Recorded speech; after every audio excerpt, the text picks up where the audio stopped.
Di kawasan pegunungan Jawa Timur, Gunung Semeru menjulang tinggi sebagai salah satu gunung berapi tertinggi di Indonesia.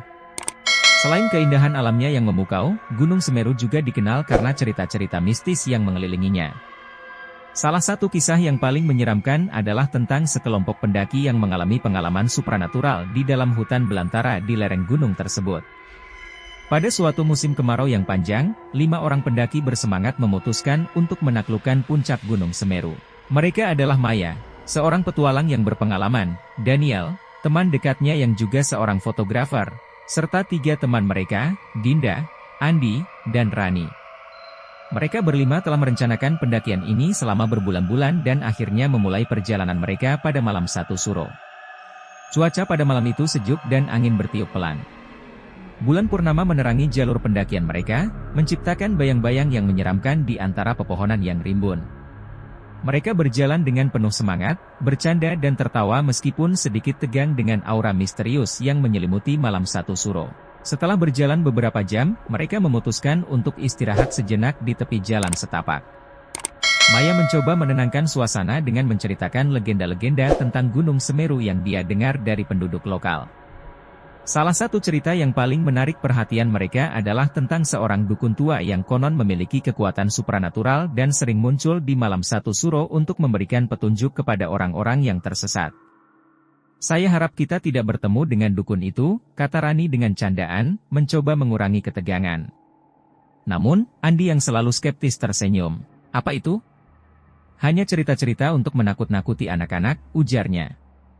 Malam terus berjalan, dan mereka akhirnya memutuskan untuk melanjutkan perjalanan.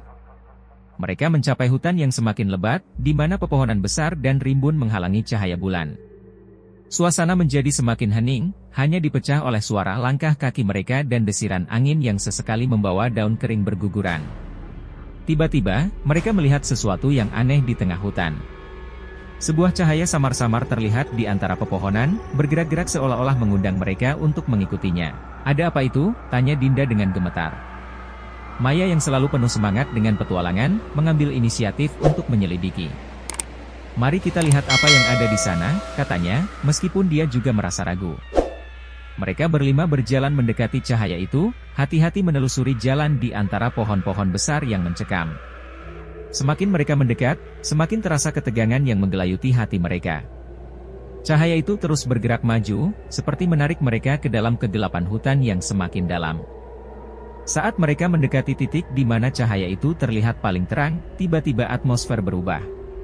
Suasana menjadi dingin dan hening, angin malam tiba-tiba berhenti bertiup. Mereka merasakan ada kehadiran yang tidak terlihat di sekitar mereka, sesuatu yang membuat bulu kuduk mereka merinding. "Apakah ini nyata?" bisik Daniel dengan suara yang hampir tidak terdengar.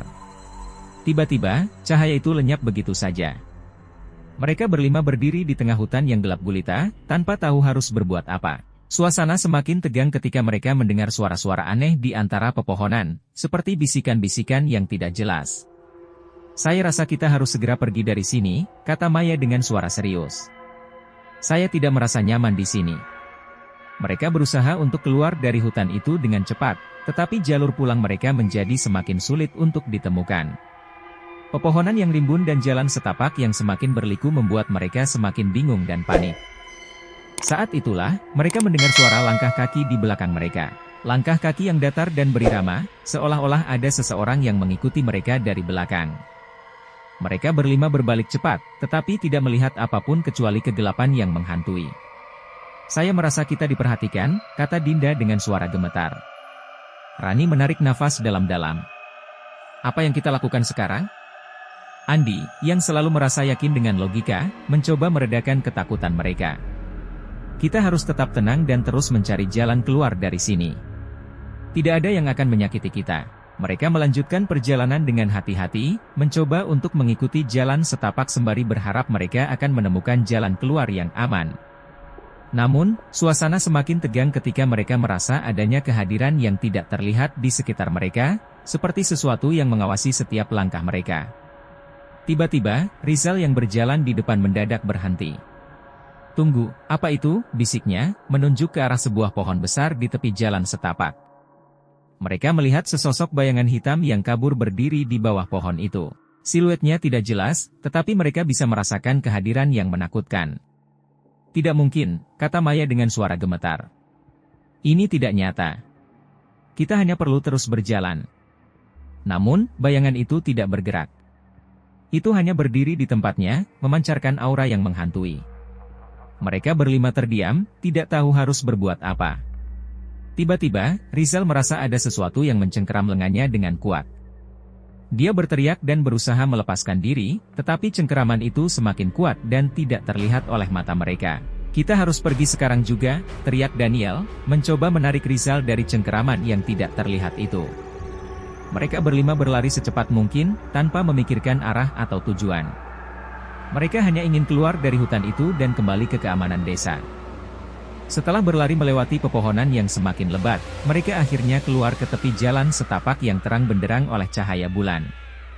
Mereka berhenti, napas terengah-engah, mencoba memproses apa yang baru saja mereka alami. Tidak mungkin, kata Rani dengan napas tersengal-sengal. Apa yang terjadi di sana? Mereka duduk di tepi jalan setapak, mencoba untuk tenang dan meredakan ketakutan yang menggelayuti hati mereka. Mereka tahu bahwa mereka telah mengalami sesuatu yang luar biasa, sesuatu yang tidak bisa dijelaskan secara logis. Sejak malam itu, mereka berlima tidak pernah lagi mengunjungi Gunung Semeru atau membicarakan kembali pengalaman mengerikan mereka di dalam hutan. Mereka tahu bahwa gunung itu memiliki misteri yang jauh melebihi apa yang dapat dipahami oleh pikiran manusia biasa. Kisah mereka menjadi peringatan bagi pendaki dan petualang lainnya tentang bahaya dan misteri yang tersimpan